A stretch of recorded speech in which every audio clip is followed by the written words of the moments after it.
এক জীবনে সবার কাছে ভালো হতে পারবে না। চেষ্টাও করো না কখনো সবার কাছে ভালো হওয়ার জন্য, কারণ সবার কাছে ভালো হতেই হবে এমন মাথার দিব্যি কেউ তোমায় দেয়নি।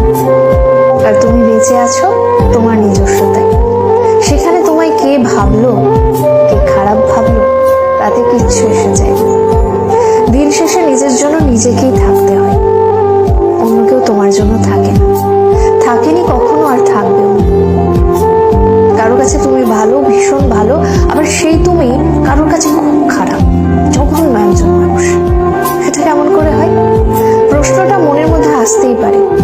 আসলে আমাদের কে ভালো ভাবছে আর কে খারাপ ভাবছে সেটা বিপরীতে থাকা মানুষটার মানসিকতার উপরই নির্ভর করে। সেই পরিপ্রেক্ষিতে অন্যের মানসিকতার পরিবর্তনের ভার তো তুমি নিতে পারবে না। তাই তোমায় কে কি ভাবলো